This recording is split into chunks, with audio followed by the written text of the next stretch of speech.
Coming out this Saturday, I'm on the Vibe for over a 1 hour special. I'm joined by Mark Farner, best known for his time in the quintessential American band, Grand Funk Railroad.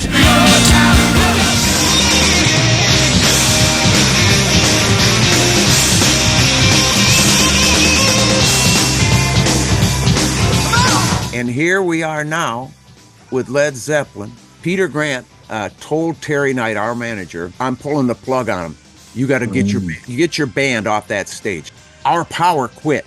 The only thing you could hear was the drums. I'm playing, I turn around, like, what the hell just happened? Grand Funk has to leave, and he's motioning to us, like, get the hell off the stage. And the audience went, no, boo, and they throwing wine bottles, whiskey bottles, beer bottles, all the glass started coming up. They did not like it.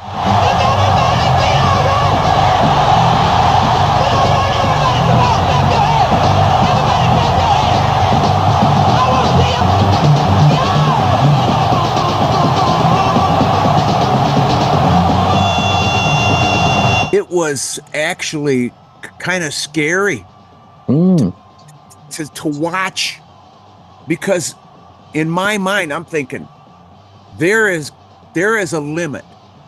Those boards that they're standing on, there's a limit. And I was thinking, man, could this place fall?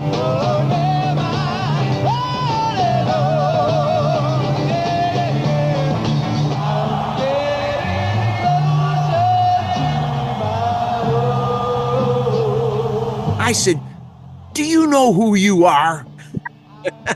You're Don Brewer. You can play this. I know you can play.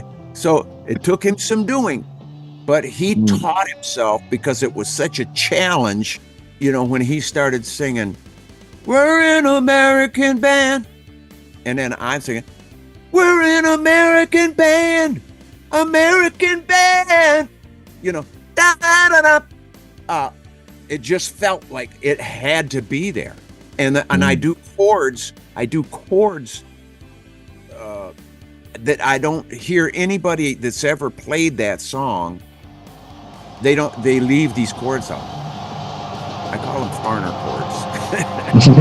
chords.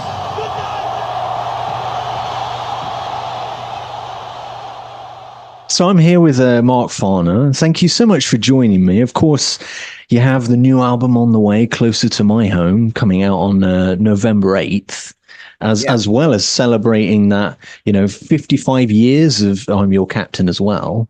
Yes. So obviously this is your kind of first studio album for quite a while now.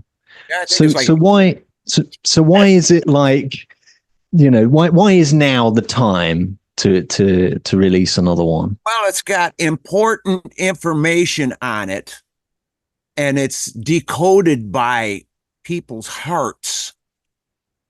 Yeah, it's not really hidden. It's only hidden from those who are against love, because it's full of love. It's full of questions that get answered, and the answer is always love.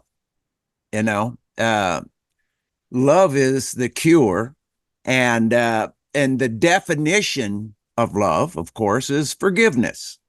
And so in that, the simplicity of that, now is the time, because for the last, I'm thinking about 20 years, I have been playing not in the standard, the U.S. standard for tuning since 1953 has been A440. It changed from A432 to A440. And so all of these instructors, all of the people teaching children in the schools how to play instruments, all these instruments are manufactured to play in the scale a 440 hertz, 440 hertz. Mm. And for someone who really doesn't know what you and I are talking about as far as the hertz, 440 that changed in 1953 here in the US is slightly pushing against things that are natural. It can actually bump into things that are natural, such as water. A friend sent me a link, and it's this guy that puts a 15-inch speaker, a single 15, that's a big speaker, Mm. next to a kiddie pool on his deck, Ryan. He's got a tone generator and an amplifier. And he plays A2 at 440 hertz at 125 decibels. And the threshold of pain, as far as decibels are concerned, is 90. Mm. So we're talking loud. And the pool, the kiddie pool, is just waves and froth and foam, and it's a storm on this little 6-foot pool. He shuts it off, tunes it to A432, hits the same low note, 125 decibels. It is like a piece of glass laying there. Not a ripple, no sign. And it's the same decibel. That spoke so loud to me, brother, that I had to call him up and say, okay, you got my attention. Now what? He says, and he explained to me it's in the solfeggio scale, and that this scale was from, like, I don't know, 14th century or 15th century, and that it was lost. It was lost for a long time. And that this tuning, he says, I want you to tune your acoustic guitar, which at the time I had a Guild acoustic and a D52, and I tuned it to 432 because on my little headstock tuner, you can go flat or you can go sharp just by, incrementally. So I tuned it to 432, and as it's coming into the window, it turns green when it's at perfect pitch. As it's coming in there, I hear this.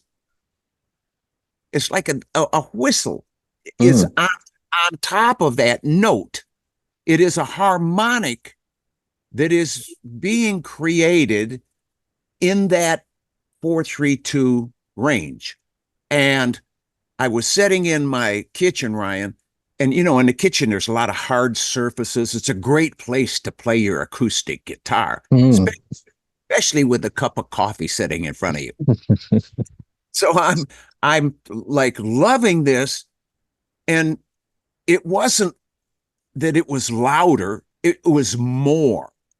The tone was completely wonderful and lovely to be in. And I was soaking it up. And for me, I was very sensitive to this because after seeing with my eyes that reference that I explained to you, brother, it was something magical. So I recorded 432. I recorded this whole album. Mark Slaughter, my producer and good friend, he's a good brother, man. I'm telling you, I love that guy, and I love the way he mixes. I love what he sees with his ears, and we put our hearts to it, we put our minds to it, and we put the talent that God gave us to this record, to recording this record, to reach out in a natural scale with some music and send some messages that would be unoffensive in their nature in 432, that they're going to, being that we are, the majority of the human body is water. Hey, we're not going to ruffle. We're not making any waves in there, brother. No, there's no storm on this sea. It's love, man. Oh, and I'm proud of it. I am proud of the re-recording of "I'm Your Captain." Mm. Uh, we played the instruments on it, Mark and myself, and like the rest of the album, we just had so much fun doing it. It took us 2 years to do it because he is a touring musician. I am a touring musician, and he'd go out for a couple weeks and come back. Then I'd have to go out for a couple weeks and come. I mean, it was like, Mm. man, can you do it? Well, we're gonna have to. Well, then I'd call and go, man, I'm gonna have to move my date. I just took a date over here in Las Vegas, and I gotta go play this date. Live dates are important to us. They keep the band together. They keep the band's chops up, and they keep the money rolling in to pay for this recording session. I mean, you mentioned it there, of course, re-recording "I'm Your Captain." Um, how did it kind of feel coming back to that song in the studio for the first time in so long? Did you kind of want to do something a bit different with it, or bring it up to, as you mentioned there with the frequency? Did you kind of want to just do that, or make a couple more changes? Is there anything that when you went in, anything you felt with that? Yeah, there was one other thing, major, major, major. Back when we recorded this initially in 1970, there was no such thing as a click track. Mm. If you said that, people go, that boy's nuts. Because really, we played to the drummer. All of our records back then and all of those great records. Oh man, I could think of the artists and all of that music. No click track. We Mm. played to the drummer.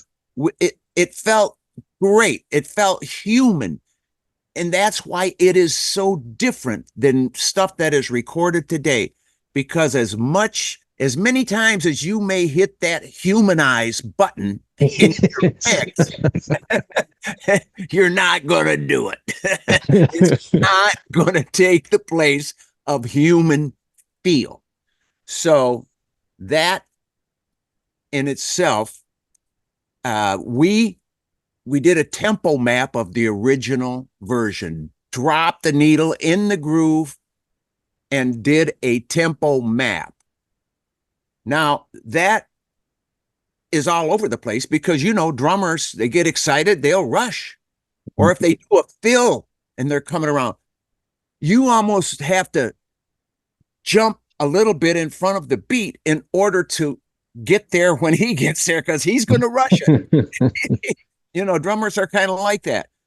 And there's no drummer that I know that just locks in and plays to like a click Mm. track. That's a completely out of the question.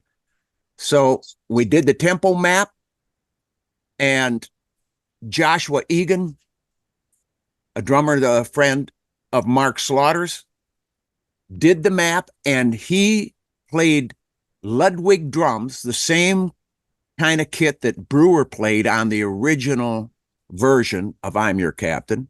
We had Josh play that and to that tempo map, and we put all the other instruments in, and it just felt right. It felt so good to be able to follow those drums up and down, and you could feel it because Mm. after a while playing with a click track, it's like, oh my God, it's like the Taskmaster. It's like, you know, but following that tempo map that was great. It felt, oh my God, I'm doing the guitar part in the first play, do do do do, you know, and when it started, I remembered being back in the studio in Mm. Cleveland recording, and I think by that time we were on a 16 track. We had graduated from an 8-track Scully, the 1-inch 8 Mm. track, uh, that we started with 1969, and by now we're playing on a 16 track, and I'm thinking about that as I'm playing. I'm thinking about all the parts that are going to be added in and mixed in, and now I'm in the studio, 55 years later, thinking about what I was thinking about 55 years earlier. And it was tripping me out. It was because of that tempo map. I knew that it was not going to be a click track. It's going to be just like playing with a drummer. Not under the influence of a click track. One of my kind of personal favorites off the album is Anymore. It feels like such a positive kind of outlook and an uplifting kind of song. Could you talk a bit about how that happened, how that song came about? Yes, Ryan, I appreciate that. Thank you for your comment. My son Jesse, who passed away in 2018, God rest his soul, but in 2010 he broke his neck, had an accident, broke his neck. He was quadriplegic and he was on life support. And he, of course, lived in our house with my wife, Lisa, and myself. And there were aides, nurses, and friends that would come over and take care of him so that I could go on the road. And Lisa got a break. My wife took care of him. I mean, like a faithful nurse the first few years. And then finally there was some other people added in. But Jesse was in a room on the main floor. We took all the carpet from the house and put in hardwood floors so that he could get around in his wheelchair, which was powered, and he drove it with a little straw that came up and went in his mouth. He could steer the chair, stop it, and do all this. So anyway, he's laying in bed. I get my acoustic guitar out, and because of the hardwood floors everywhere, it changed the sound. In the living room, it was just as reflective as it was in the kitchen, just a little tighter in the kitchen because of the proximity of the walls and how far I am away. So I'm in the living room. I have my nice Taylor it was a CE 616, lovely guitar, wonderful sounding guitar. I got it in 4-3-2, and I got it in drop D, and I just started playing those chords that are on the intro. I started going on, and I'm listening. I could hear where I needed to change my finger to this, because that's how I always came up with. I would just, I'm hearing it in advance. I'm hearing the chord in advance, and then I'm trying to find the fingering to pronounce that chord. And oh man, when I finally got that run together, I said, "Oh, that's so satisfying. That is just, man, that is speaking to me." And I'm out there playing it. I don't know that Jesse's in there in the middle of the routine they always did on him to get him up and going, that he was listening. Usually, he was conked out, but later on in the day when I went in to visit Jesse, he says, "Dad, what was that song you were playing?" I said, "What song?" He says, "You were on your acoustic guitar this morning out in the living room." And he said, "You were playing a song." I said, "Oh, that's Anymore." I said, "I've got the first verse and I've got the chorus. I know what I want to say."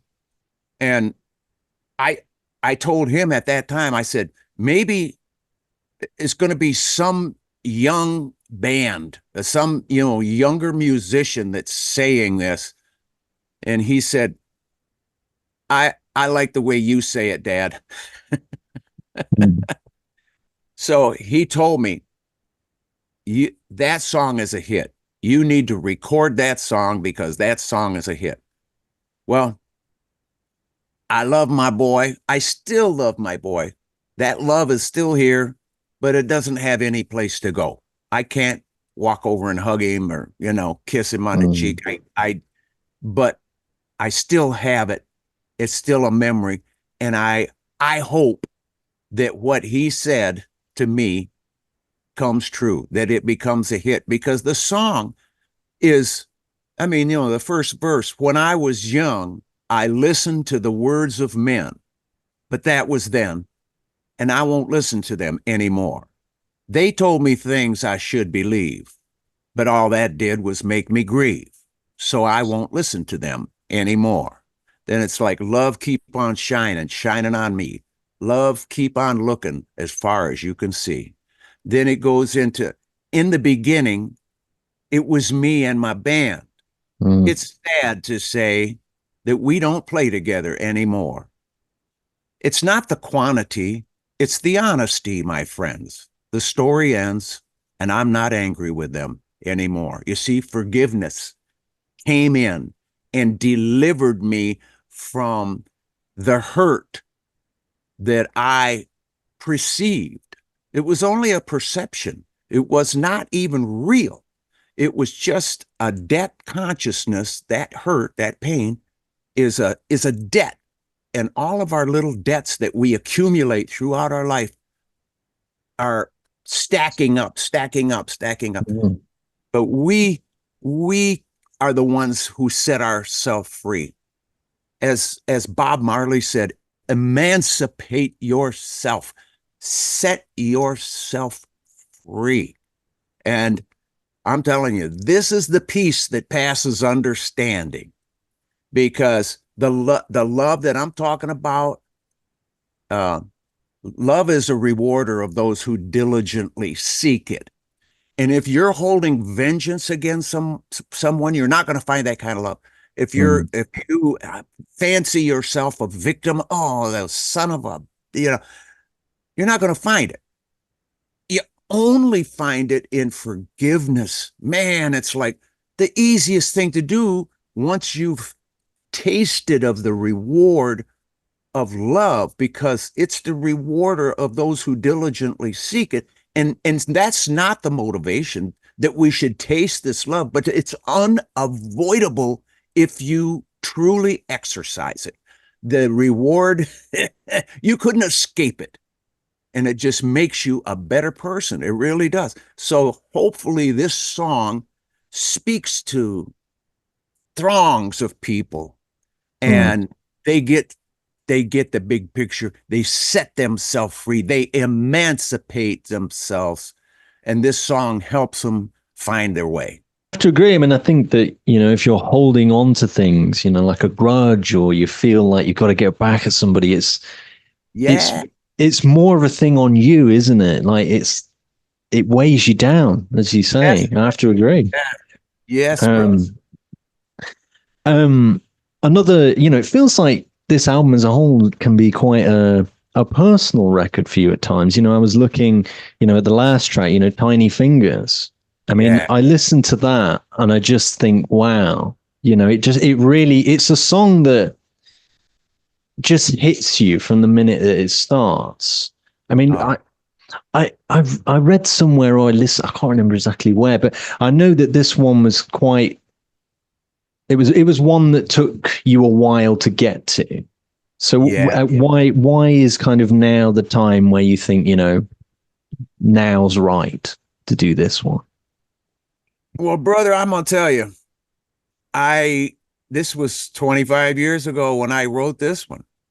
I wrote this song thinking about my first son, Jason, my first son with Lisa, and how I watched him.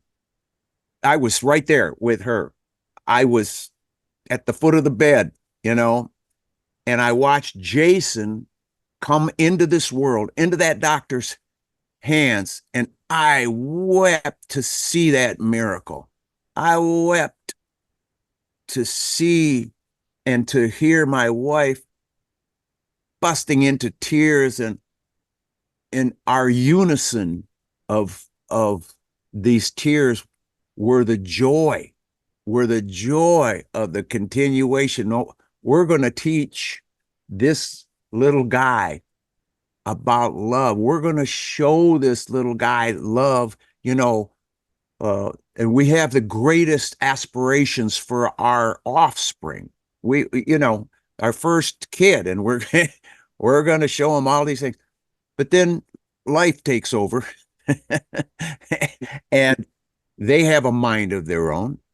They do things maybe not, well, not maybe, definitely not the way you talk to them.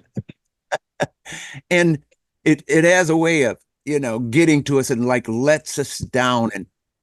And this song, Tiny Fingers, I have to tell you, we were playing at a motorcycle bikers get together down in North Carolina. And we were over at the stage. We were doing a sound check. This was early, this was before 10 o'clock in the morning. So there was really not a lot of people around, and maybe a person here or there just kind of mingling off. And I walked up to the microphone and I just started singing. And the band had never heard this song before. It's just something that I started singing. They couldn't blend in because they didn't know the next chord I was going to make. But they were getting, all their stuff set up, the keyboard player and the drummer and the bass player. And I start playing, and Ryan, all of these guys, these bikers start coming down in front of the stage. And there is maybe 50 bikers standing there. And some of them are crying, dude. Mm-hmm. And when I sang the last little bit of it, I mean, it was tough. It was hard on me to sing it, and it was choking my vocal cords up, but I got it out. And they were giving me the thumbs up and just shaking their heads. They got it. It was imparted. And that was before 432. They got it in 440. So it was time to do this, because the keyboard player at that time back in North Carolina, that my friend Paul Ojibwe, he's Native American, and he kept after me. He said, Farner, you gotta record that Tiny Fingers song. You gotta record this. And I said, yeah, Paul, you don't know how hard it is to sing that song. It just tears me up. But in the discovery of how to set myself free, I set myself free.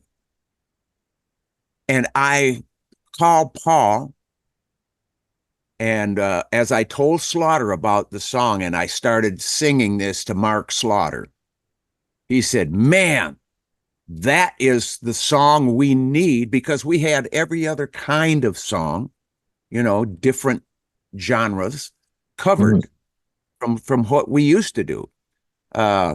He said, man, you got to do that song. So I call up Paul Ojibwe and I said, brother, I'm going to do that Tiny Fingers song. He goes, no way. And I go, yes way. But I got to have you playing keyboards on it. He says, you tell me where and when, and I will be there, Farner. So I told him where and when. We're at the studio. He played the keyboards. I played the acoustic guitar. That's all there is on that song, as you know, brother. And we played to a scratch track. And it was hard just putting that scratch vocal down. But we played to it. And then I sang it over and did the best I could. Because I don't know why, but it just chokes me up. It still chokes me up. But at least I got it done. I got it out. And I believe because Paul Ojibwe lost his I think she was 28-year-old daughter. We're two dads who have lost our children. And the emotion that is expressed, that has a signature in tiny fingers, is it comes from that, our heart. It's two hearts that hurt, and you can hear, even just in the playing, you can hear that we miss them, we love them, and it had to be. So that's how I got here, and it's been a long time, but brother, I am so relieved to have it out of my head and my heart and in the grooves. A thing I like to kind of do is I like to kind of go back to the beginnings, before the hits, before the number ones, before everything. There's kind of how it all began. Yeah. So what was that moment for you growing up, or at some point where you decided, I want to be a musician. I want to be, this kind of maybe not a rock star at that point, but go out there and play. What was that moment for you, if you had one? Well, yes. My mother came from Leachville, Arkansas. When she was 16 years old, her entire family moved to Flint, Michigan to get jobs in the high-paying auto factories. People moved from all over the United States, but mostly the people that we knew came from Mississippi, Arkansas, Louisiana, Georgia, North and South Carolina, Tennessee. They moved north, and all of those people, most of those people, brought their instruments with them. And every Sunday, my mother's family, that included my Grandpa Cotton, Uncle Woody, Uncle Brian, all these people that played fiddle, violin, but kind of bluegrass, fiddle, banjo, guitar. My dad played saxophone and guitar. My mother and all the women sang all of these old songs. And I remember looking up at these people because I was 3 or 4 years old, and these are giants in the farm dining, or the farmhouse dining room. And I'm looking up at them, and I'm watching them play these instruments. And I thought, wow, it sounds great. And look at them, they're smiling up there. Listen to those women singing. Why, it was just like listening to angels. I'm not kidding you. Such beautiful harmony and dead on, just on the money. And so I was under that influence for years and years. And then when I went to school in the 5th grade, I played tuba, the sousaphone, big old, and this is back when they're made out of brass. So you had to have a chair. I was just a little guy, I snuck in up underneath there, and I played. This thing the chair was holding it, and I learned that. I played 5th, 6th, 7th grade. And when I got into the 8th grade, I kept saying, man, those chicks are not looking at the band playing the marching band. Those chicks are looking at the football players. And I was really getting into the chicks back then. I'm saying, I ought to try out for the football. So the tryout was, you had to run 2 laps around the outer perimeter of the football field there in the school grounds. And that was a long way. It was 2 laps, and it wasn't a tight fence. The fence was out here, 50 feet or so past the edge of that. So it was a long ways around. And I was the second one in. So I knew I was going to be on this team. I pushed it and I pressed it. There was only one guy ahead of me, and I just let him stay there. He kept turning around and looking. I'm man, don't worry. I'm not going to pass you. You know, nobody else was going to pass me, and I knew that. They were way back. It was him and I, and then there was several, yeah, a lot of yards between the next people. So Mhm. I got into the game. I played defensive linebacker over center, which is a tackle. My mind thinks defense, and I would if I saw that the quarterback was going to pass the ball, we'd all yell pass, pass. So everybody's heads up. We were undefeated because we were friends that hung together as a group. Before we were football players, we were friends in the group, and we Mm. all knew each other, and we looked out for each other as friends do. And that's why we were undefeated. There was no team that even came close to defeating us.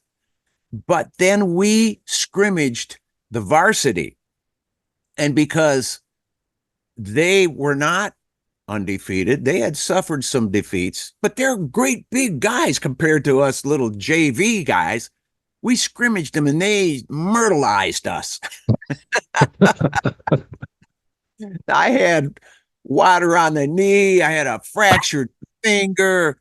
And the doctor told my mother, Mark's not going to be playing any football this fall, and he's not going to be running track. And I love to run track too. So she got me guitar, and she actually rented an acoustic guitar, and she got me 6 lessons to get me started on guitar. And when I was 15 years old, that was what I got for my birthday. So I took 3 of those 6 lessons. The guitar teacher called my mother, and he had had a hunting accident. It was ringneck pheasant season in Michigan, and he was out hunting with his shotgun, and he shot himself in the foot. Anyways, he could no longer teach because he had to be in recovery. And Mm. he told my mother to just have me go watch the guys in the high school band that my sister, Diane, who's 17 months older than me, and I will never let her forget it. She hung out with these guys and played drums for them, and they showed her how to play, and she'd keep time and they'd play the songs. Well, I went up there. I had 3 lessons. I wasn't good enough to play with them, but I could sing, and they didn't Mm. like to sing. These guys, none of them really wanted to sing, except Rod Lester, God rest his soul, and he was a good singer. So we could harmonize together, but I sang most of the songs, and I learned from those guys. And by the time I was 18, I was in Dick Wagner. He was a guitar player for Alice Cooper, Dick Wagner, and he wrote "Only Women Bleed," and he wrote a Mhm. lot of songs. Great songwriter, great guitar player. I was in his band, and playing one night. We went to his apartment after the gig, and we were maybe 3 hours north of Saginaw. We drove back to Saginaw, and sat in his living room and played electric guitars not plugged in. So it was very soft. We didn't want to wake his kids and his wife, who are in the bedrooms. So he's showing me some chord inversions, and I'm soaking it up. And then I just came right out and asked him, "Hey, Dick, how do you write all these songs? You've Mm. written all of these songs." He says, "They're right in there." And he reaches over and he touches me right here. Boom, boom. He says, "They're right in there, Farner. You can write songs." I said, "I can?" It was like, I don't know. Ryan, he stuck a key in that lock and he just turned it. Mm. When he went to bed, I stayed up and I wrote Heartbreaker, which is on the first Grand Funk album. And people loved that song. When we met in the morning, when he got up, I showed him what I stayed up and wrote, and he helped me organize it into the song Heartbreaker, and people love it. People love that song. So that's really how I got my start. It came awful fast. I mean, started Mm. playing 15, and Grand Funk had our first million selling album when we were 20. Don, drummer, and Mm. myself were 20, and Mel, the bass player, was 19. So Wow. relatively young, and things were happening just so fast. Mm. I mean, speaking of things happening just incredibly fast, of course, you guys famously opened for Led Zeppelin, and I think we all know kind of how this one goes. But you guys are one of the few that have upstaged them. Um, what was that kind of experience like? Because I imagine, it's a bit of a double-edged thing, right? It's like you get to upstage them, but then they throw you off. Right. Yeah, So like how's that happening? Obviously you guys have just said there, you're young guys. yeah. What's the feeling there when that happens? Well, we had played one gig with them prior to the gig you're referring to, and that was in Cleveland, at Cleveland Auditorium. And the same, well, they knew what happened when we went into Inside Looking Out. That audience went berserk. Mm. I mean, they loved Grand Funk Railroad. We had played there with Terry Knight and the Pack. We'd played Cleveland. These were not just new fans. These were great fans that loved to see us make the step. And here we are. We played on the Upbeat Show, which was a Cleveland, Ohio, syndicated throughout the 3 states there, rock and roll show live, that these fans had seen us on. So now here we are opening for Led Zeppelin, and they are loving it. Their band that they love is now at Cleveland Auditorium. I mean, we went from a little club down the street, the bottom of the Statler Hilton Hotel. Now we're on the stage at Cleveland Auditorium. It was like they were loving it.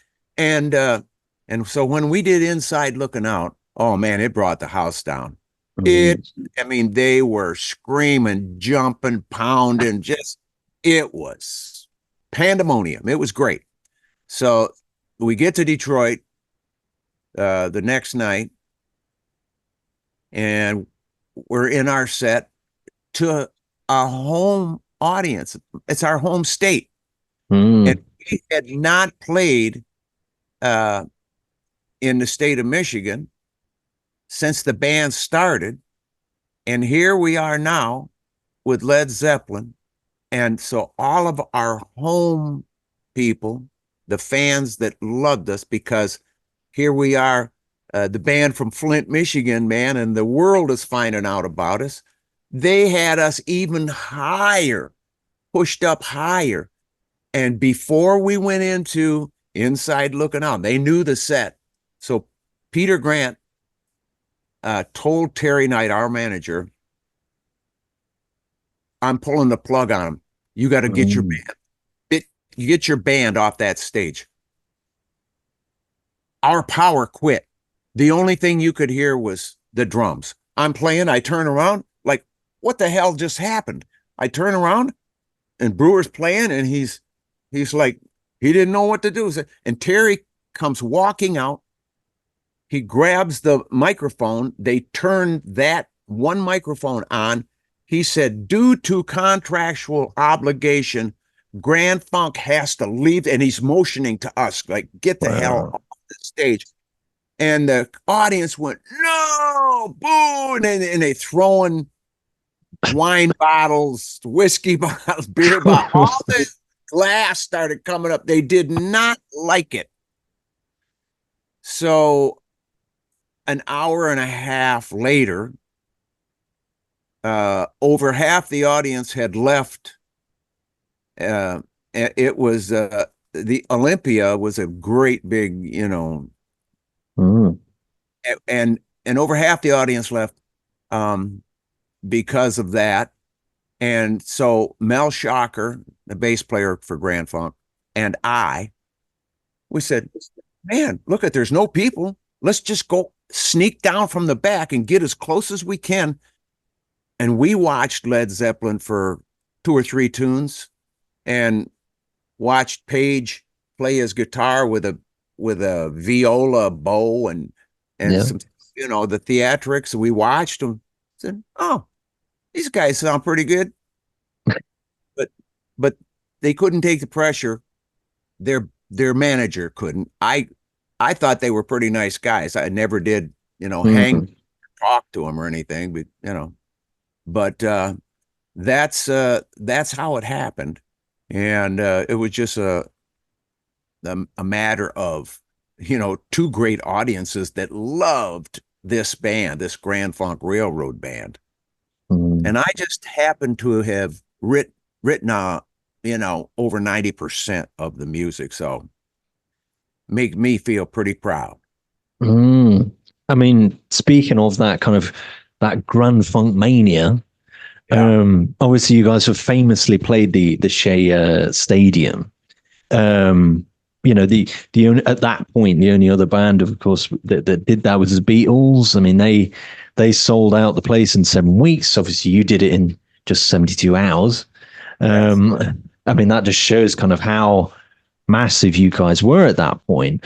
I mean, I look back at the footage and you could see the stands like kind of shaking and moving. And and as you say, it's like you young guys, what's going through your mind when you're playing to a crowd of that size and you're seeing this reception? I mean, you can hear your guys are playing, but there's that constant noise of crowd just throughout the entire set. Yeah. What's that feeling like? I mean, you guys must have been thinking like, we're on top of the world, right? It was actually kind of scary to watch, because in my mind, I'm thinking there is a limit. Those boards that they're standing on, there's a limit. And I was thinking, man, could this place fall completely? Shake the place down. Yeah. So that was on my mind.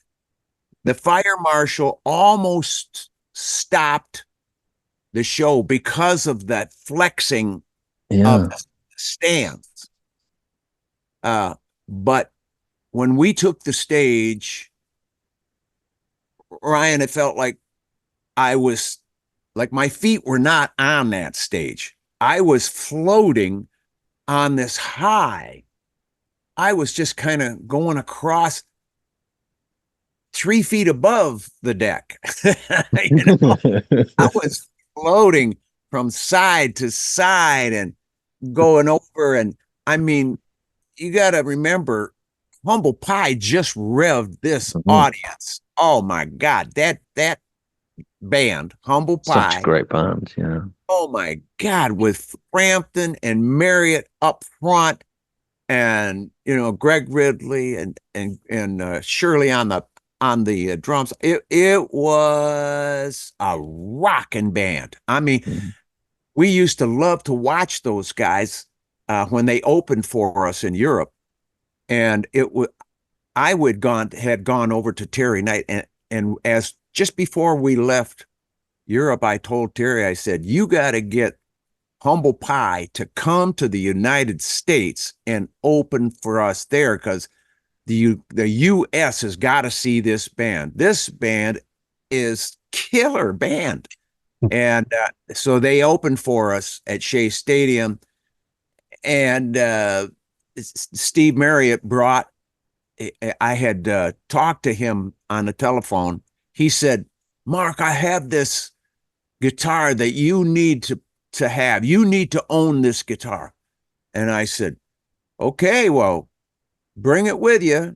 And he brought it with him, put it in my hands, and I'm playing it, and it just felt like magic in my hands. And the headstock had been broken off and then epoxied back on. So it wasn't exact fit, but it was it looked like a little Frankenstein guitar, little kitty wampus, they call it. But it played like butter. And I wrote the entire album, E Pluribus Funk, the silver dollar looking album, with that guitar. It's a white SG, and it was magic.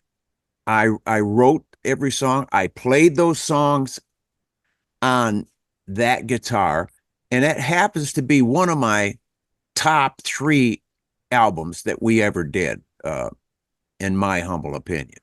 I feel like we have to address the big song, obviously American Band, such a huge song. I think people would scream at me in the comments, but don't talk about it. It's one of those ones, right?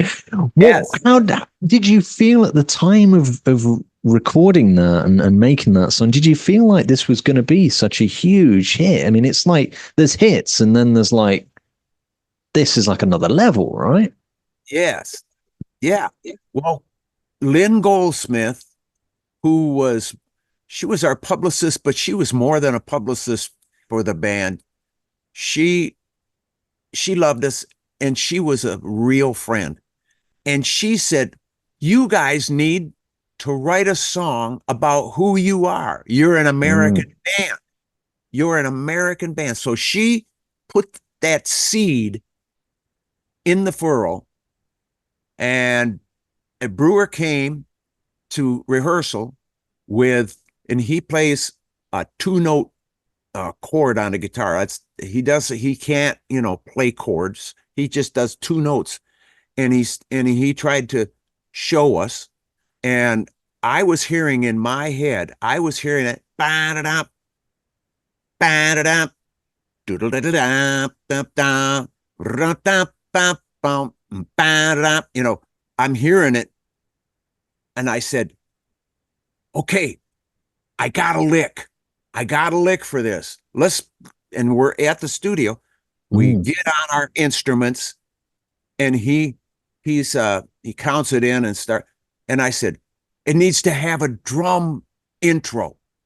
It needs to have, a cowbell, a drum intro with a cowbell.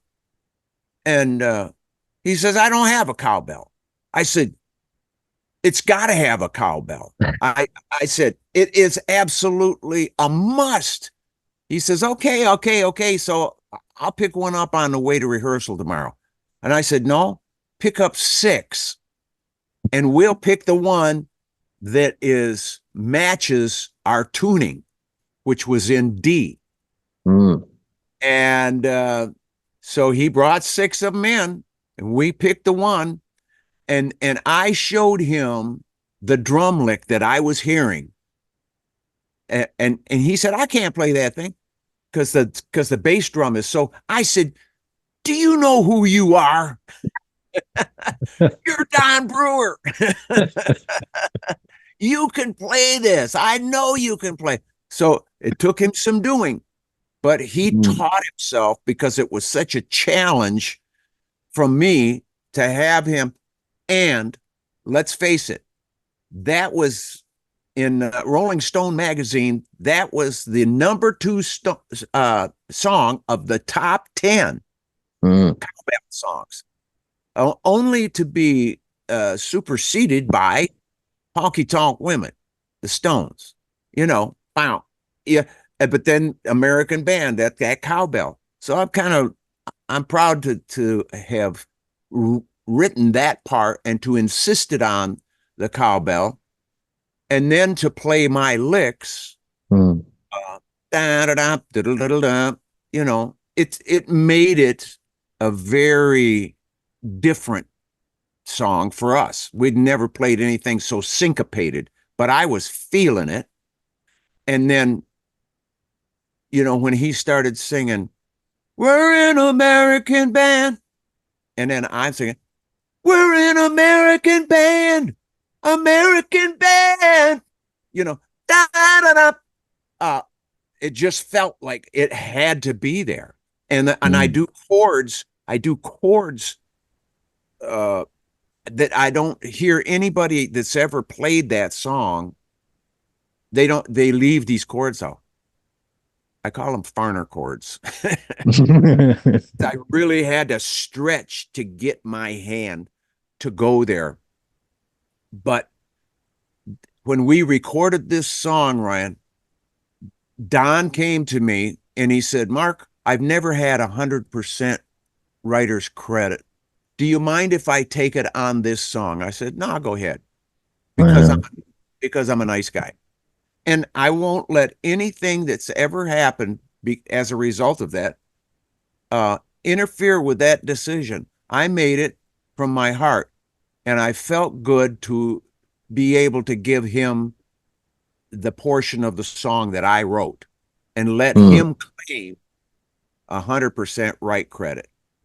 Because I had so many 100% right credits that why not give one to him? I don't feel bad about it. In fact, I own the trademark, Mark Farner's American Band. Yeah. Uh, the other two guys sued me, but that didn't work. They thought it was going to be confusion in the marketplace, but it didn't work. I got it. The government trademark office awarded me that trademark, so I go out as Mark Farner's American Band. And I am proud of my contribution to that song because Mm. it really is, it's part of what made it a hit. And I think that cowbell had to be there, brother. It's got to be. It's the thing that I hear in my head when that comes in. I'm like, I'm waiting for it, right? Kind of on a more serious note. Obviously, you've had uh, like a kind of a near-death experience. Yes. Um, I imagine having something like that happen to you has kind of changed how you think, maybe your perspective on life. What's what was your kind of experience, and what was that? Did it change your perspective on anything? It confirmed what I had been telling my wife Lisa about debt consciousness. Mm, You know, we kind of reckon everybody's got a little debt. Normal people get credit cards, they get cars, they get houses, they get things that they become indebted to families that own these banks. But we don't calculate the debt of unfulfilled expectations of other people. That is a form of debt. And we don't calculate that the debt of regret, which is such a hidden monster mm, in most people. I have seen people, I have witnessed, and even myself, before I got the concept of what debt was doing to mankind. It was because of this experience that you speak of, Ryan, that it really clarified it for me. I died twice, and on my second re-entry into this bone suit, I could see it clearly. I was shown that it is the debt because it's imaginary. You can't mm. go down to the store and buy a box of it and stick your hand in there. You can't have a dump truck, dump a load of debt in your yard and you could just wade through it to really get the feel for it. No, it's imaginary. It is what we've been conditioned for. Not only the financial aspect of indebtedness, but this unfulfilled expectations of other people upon us is big. And when we don't fulfill it, and then we have regret for doing things, and I've seen people that just shudder when they think of, oh man, I wish I wouldn't have done it. Oh man, I wish I Mm. could take that back. I wish I could take it back. I wish I had it to do over, man. Oh, and but they don't realize, most people do not realize that we are in charge of releasing our own selves, because it's our imagination that has that has compromised our hearts. It's put us in this place that's at distant with who we really are. It's a distance that we can only close the gap individually. You know, we have to. It's like, Marley said. What was the word that he used? Emancipate yourself. Emancipate yourself. Set yourself free. And we are the ones who can do it, and no one else can jump in there with a magic wand or slap you in the head, knock you down. They ain't gonna set you free. They're gonna put you in some other kind of bullshit debt. We have to set ourselves free and determine that we are going to stay free. This is where our peace is, and it's the only peace that we'll ever find that is sufficient to take us through this life and back to where we started from. And I went back, Ryan, when I left the bone suit. I was so relieved. And I wondered that first time, wow, what a relief. What is this that I'm no longer suppressed. I am no longer weighted down by this accumulation. But it didn't dawn on me until the second reentry. Maybe that's why I had to do it twice. that I could be, under the influence of this truth that absolutely it is. It's like God. God is. The truth is. Love is. And all the shit that gets in between that fact and us is just shit. We have to have that relationship with love and let that tower above everything else, and keeping in our heart the forgiveness, really. That's what I got from my experience. And I still, before I slip my feet out onto the floor, when I wake up, I still, every time, I pray, God, please show me where that anchor is. I want to take the bolt cutters and I'm going to cut the chain that has got my mind weighted down. And as I realize these different little indebted scenarios that I have set myself free, as soon as you think of it, as soon as it is a thought, it's gone. That one's gone. So I want to keep setting myself free. I know how. And I can only encourage others to set themselves free. And that experience that I had, brother, I think it's so that I can answer the question like you asked a few minutes ago, Ryan, and that people could look into the magic ball or whatever it is that gives them the revelation, and they can have the revelation of truth that brings the freedom that comes from letting yourself off the hook. On a kind of a less deeper note, the question I always like to finish on, I ask every guest,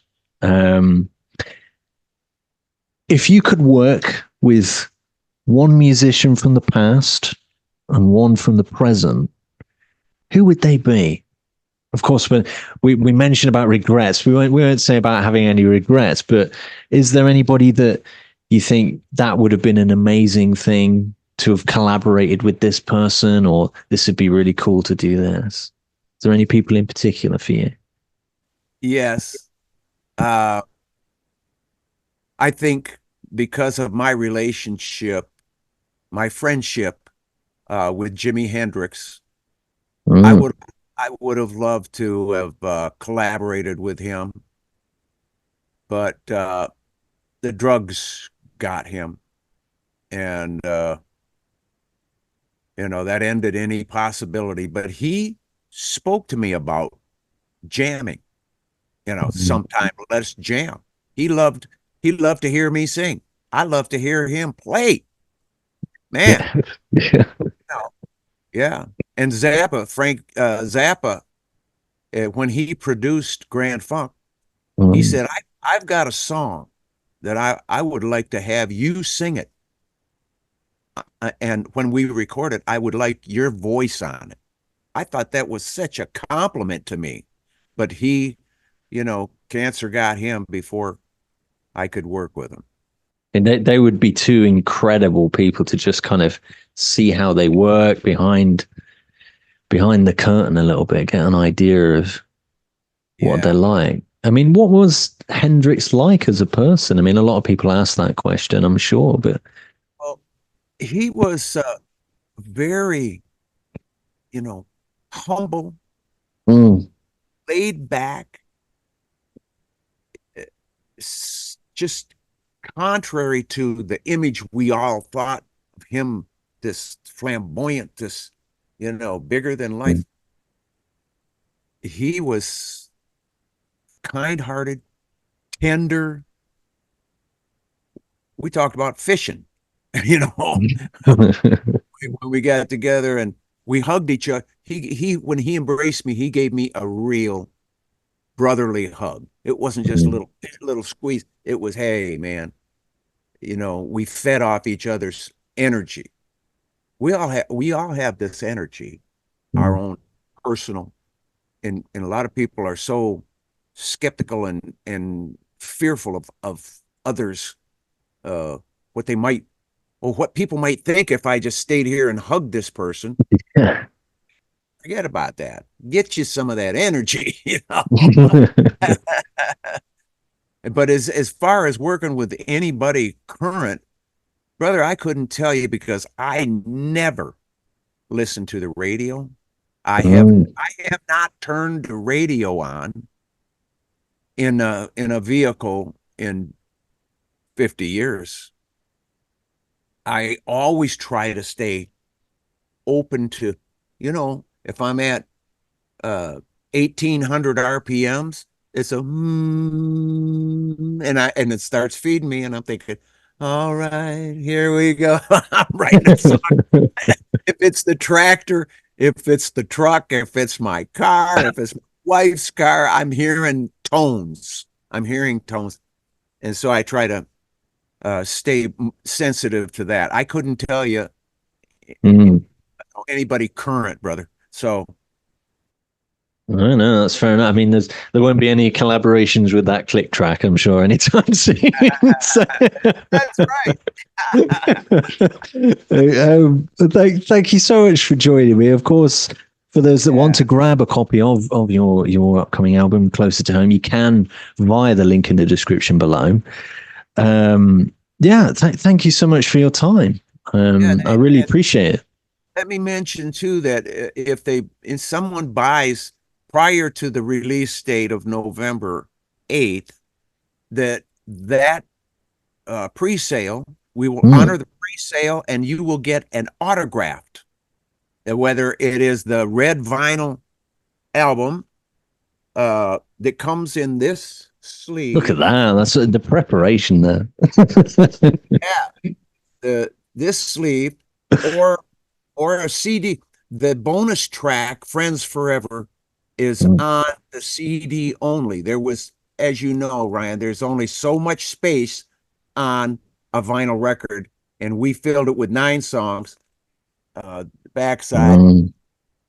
and there's the 9 songs listed, and the 10th one is only on the CD. So uh, for the fans who are the hardcore fans, thanks for buying the album and the CD. I'm sure they will be doing.